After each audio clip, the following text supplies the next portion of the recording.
Halo anak-anak semua, tentunya selalu sehat dan tetap semangat belajar ya. Nah anak-anak, pada kesempatan kali ini kita akan membahas tentang ekosistem. Nah, apa saja yang akan kita bahas di dalam ekosistem ini? Ya, kita akan membahas pengertian, komponen, dan jenis ekosistem. Lalu, kita juga akan membahas interaksi atau hubungan apa saja yang terjadi pada makhluk hidup. Dan yang terakhir, kita akan membahas tentang rantai makanan, jaring-jaring makanan, dan piramida makanan. Yuk, anak-anak, mari kita simak video pembelajarannya.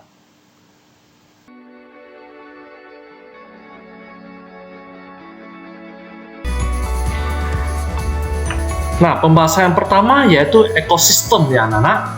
Nah, apakah pengertian ekosistem itu? Nah, makhluk hidup yang saling berhubungan atau berinteraksi dalam suatu lingkungan kita sebut dengan ekosistem.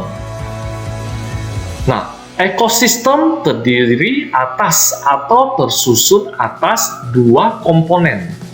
Yang pertama yaitu komponen abiotik, yaitu segala benda tak hidup. Ya, mengerti ya anak-anak, yaitu semua kelompok makhluk tidak hidup. Contohnya, tanah, udara, air, cahaya matahari, dan suhu. Lalu ada komponen biotik, yaitu semua makhluk hidup yang terdapat pada suatu lingkungan. Nah, jadi komponen biotik itu semua makhluk hidup ya anak-anak ya. Contohnya manusia, hewan, dan tumbuhan. Nah, ini contohnya anak-anak komponen abiotik. Ada tanah, air, bebatuan, cahaya matahari. Ini semua merupakan makhluk tidak hidup atau benda tidak hidup ya anak-anak. Kemudian komponen biotik. Nah, semua adalah makhluk hidup, yaitu manusia, hewan, dan tumbuhan. Mengerti ya anak-anak? Nah anak-anak, dalam ekosistem, komponen biotik dibedakan dengan urutan sebagai berikut. Nah, ini dari urutan yang paling kecil ya anak-anak ya, yaitu individu, satu makhluk hidup, populasi, yaitu kumpulan individu sejenis dalam ekosistem. Lalu komunitas, yaitu kumpulan populasi makhluk hidup yang tinggal di suatu lingkungan yang sama dan saling bergantung. Dan yang terakhir adalah ekosistem, yaitu komunitas yang berinteraksi dengan komponen abiotiknya. Selanjutnya, anak-anak, Sir akan membahas apa saja contoh individu. Nah, contoh individu itu terdiri dari seekor harimau, satu pohon kelapa, dan seekor semut. Jadi individu itu jumlah makhluk hidupnya hanya ada satu ya anak-anak. Nah, kemudian contoh populasi. Apa saja contohnya? Sekumpulan gajah, sekumpulan kaktus, dan sekumpulan zebra. Nah, jadi populasi itu makhluk hidupnya sudah lebih dari satu ya anak-anak, tetapi masih satu jenis. Dan yang terakhir, contoh komunitas. Nah, contoh komunitas yaitu komunitas kolam, komunitas padang rumput, dan komunitas sawah. Pada komunitas ini anak-anak, makhluk hidupnya sudah lebih dari satu dan beberapa jenis ya anak-anak ya. Kemudian anak-anak, berdasarkan cara terbentuknya, ekosistem itu dibedakan menjadi dua ya anak-anak ya. Yang pertama adalah ekosistem alami, yaitu ekosistem yang terbentuk secara alami tanpa campur tangan manusia. Jelas ya anak-anak ya. Contohnya ekosistem laut, ekosistem hutan, dan ekosistem sungai. Lalu, ada ekosistem buatan, yaitu ekosistem yang diciptakan oleh manusia. Contohnya apa saja anak-anak? Ada waduk atau bendungan, akuarium, dan sawah. Selanjutnya, Sir akan membahas interaksi makhluk hidup. Nah, apa saja interaksi makhluk hidup? Yang pertama, ada simbiosis mutualisme, yaitu hubungan timbal balik yang saling menguntungkan antara dua makhluk hidup yang berbeda jenis. Jadi simbiosis mutualisme ini dua makhluk hidup, dua-duanya untung. Nah, itu ya anak-anak ya intinya. Nah, contohnya yaitu hubungan antara kupu-kupu, ya serangga ya, kupu-kupu dengan bunga, di mana bunga dibantu dalam penyembuhan oleh kupu-kupu dan kupu-kupu mendapatkan nektar dari bunga. Jadi dua-duanya untung ya anak-anak ya. Lalu ada hubungan antara kerbau dan burung jalak, di mana burung jalak mendapatkan kutu dari tubuh kerbau sebagai makanannya, dan kutu pada tubuh kerbau berkurang jumlahnya. Nah, jadi kerbau dan burung jalak sama-sama untungnya anak-anak ya. Yang kedua, simbiosis parasitisme, yaitu hubungan antara dua makhluk hidup yang salah satunya diuntungkan, sedangkan yang lainnya dirugikan. Jadi, satu untung dan satu lagi rugi. Ya, anak-anak ya. Nah, contohnya hubungan antara nyamuk dengan manusia ya anak-anak, di mana nyamuk yang mengisap darah manusia, di mana nyamuk diuntungkan, sedangkan manusia dirugikan. Mengerti ya anak-anak? Lalu ada benalu yang menumpang hidup pada pohon mangga atau tumbuhan inang, di mana pohon mangga atau tumbuhan inang ini dirugikan. Ya, karena sari-sari makanannya diserap oleh benalu.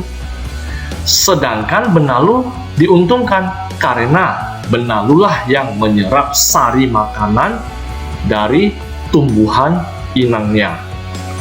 Mengerti anak-anak? Yang ketiga, yaitu simbiosis komensalisme, yaitu hubungan antara dua makhluk hidup yang berbeda jenis, di mana salah satu makhluk hidup mendapat keuntungan, sedangkan makhluk hidup yang lain tidak untung dan tidak rugi. Ya anak-anak mengerti? Jadi satu makhluk hidup untung, satu makhluk hidup yang lainnya tidak untung maupun tidak rugi anak-anak ya.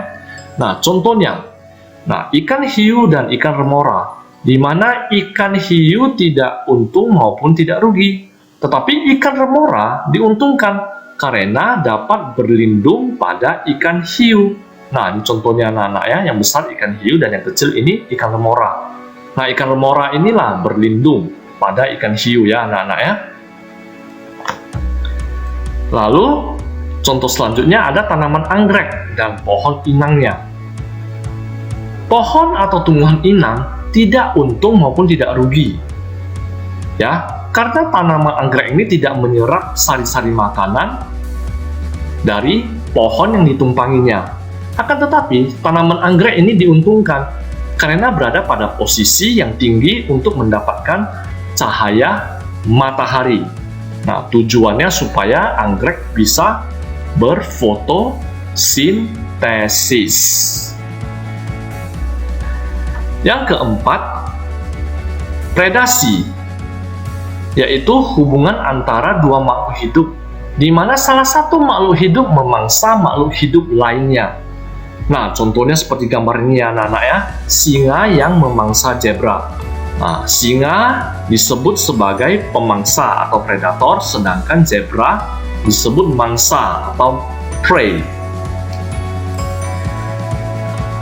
Yang kelima, kompetisi, yaitu persaingan dua atau lebih makhluk hidup yang memiliki kebutuhan yang sama.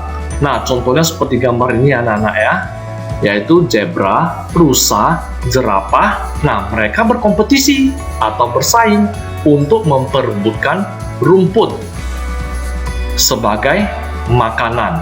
Nah, rumput inilah adalah kebutuhan yang sama ya anak-anak ya.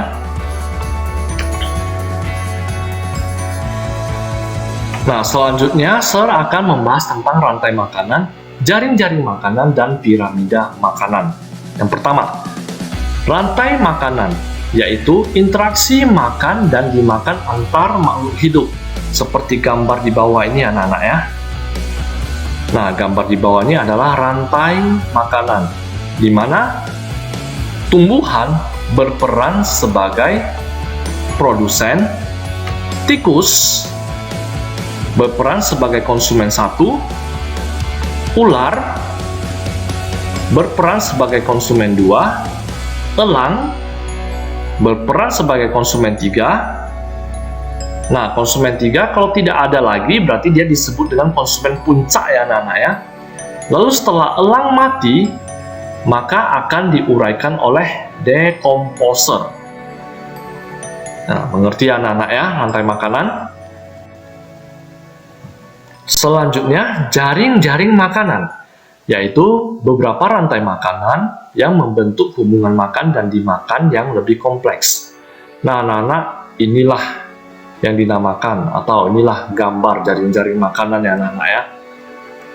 Terdiri dari beberapa rantai makanan ya yang bergabung menjadi sebuah jaring-jaring makanan. Nah, dari jaring-jaring makanan ini Sir akan jabarkan menjadi beberapa rantai makanan yang membentuknya ya anak-anak ya.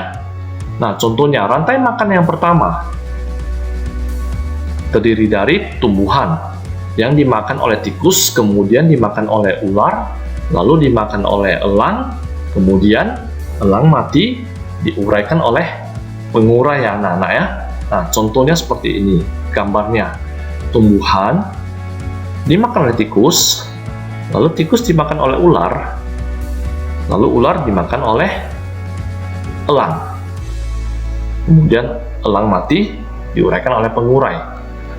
Nah, rantai makanan yang kedua, tumbuhan, kemudian dimakan belalang, kemudian dimakan oleh laba-laba, lalu dimakan oleh katak, katak dimakan oleh ular, ular dimakan oleh elang, elang mati kemudian diuraikan oleh pengurai. Nah, contohnya gambarnya yaitu ini, tumbuhan dimakan oleh belalang, kemudian belalang dimakan oleh laba-laba, laba-laba kemudian dimakan oleh katak, katak kemudian dimakan oleh ular, ular kemudian dimakan oleh elang, lalu elang mati dan diuraikan oleh pengurai. Mengerti anak-anak? Nah, rantai makanan yang ketiga yaitu tumbuhan yang dimakan oleh kelinci, kemudian dimakan oleh rubah, kemudian rubah mati dan dimakan oleh pengurai. Nah, gambar dan contohnya seperti ini anak-anak, ini tumbuhan ya kan, kemudian dimakan oleh kelinci, lalu kelinci dimakan oleh rubah. Nah, rubah mati diuraikan oleh pengurai. Mengerti ya anak-anak? Nah, anak-anak, baik pada rantai makanan maupun jaring-jaring makanan, setiap makhluk hidup itu memiliki peran sebagai berikut. Yang pertama, produsen. Nah, produsen itu pada rantai makanan biasanya adalah tumbuhan ya anak-anak ya, yaitu kelompok makhluk hidup yang dapat menghasilkan makanan sendiri. Kelompok ini biasanya merupakan tumbuhan hijau yang mempunyai klorofil. Yang kedua, konsumen, yaitu makhluk hidup yang tidak dapat membuat makanan sendiri. Nah, konsumen terbagi atas. Konsumen pertama, yaitu kelompok hewan herbivore atau pemakan tumbuhan. Jadi konsumen pertama inilah yang langsung makan produsen yang anak-anak. Dan omnivore atau pemakan tumbuhan dan hewan. Kemudian konsumen kedua, yaitu kelompok hewan omnivor dan karnivor atau pemakan hewan. Dan yang terakhir konsumen puncak, kelompok hewan karnivor yang tidak ada pemangsanya lagi. Yang ketiga, pengurai, yaitu kelompok makhluk hidup yang menguraikan sisa tubuh makhluk hidup yang sudah mati. Contohnya, jamur, bakteri, dan cacing. Dan yang terakhir, piramida makanan. Peran setiap makhluk hidup dalam suatu ekosistem dapat dikelompokkan dan disusun dalam bentuk piramida makanan. Nah, inilah anak-anak piramida makanan ya. Seperti ini gambarnya. Bentuk piramida makanan menggambarkan ekosistem yang seimbang apabila. Nah, ekosistemnya seimbang apabila kalau produsen lebih banyak dari konsumen pertama lebih banyak dari konsumen kedua, dan seterusnya. Nah, yang dimaksud seperti ini anak-anak ya. Nah, ini produsen, tentu dia jumlahnya harus lebih banyak daripada konsumen pertama. Dan konsumen pertama ini tentu jumlahnya harus lebih banyak daripada konsumen yang kedua. Demikian selanjutnya ya anak-anak ya. Nah, suatu ekosistem dikatakan tidak seimbang apabila komponen biotik dan abiotik tidak berada pada jumlah yang seharusnya, baik jumlah maupun perannya dalam lingkungan. Contohnya yaitu populasi tikus di sawah sedikit karena terus diburu oleh petani. Nah, akibatnya populasi ular menurun karena makanannya berupa tikus berkurang. Nah, disinilah yang dikatakan ekosistem yang tidak seimbang. Nah, anak-anak, demikianlah pembahasan kita pada kesempatan kali ini. Sampai jumpa di video berikutnya ya. See you!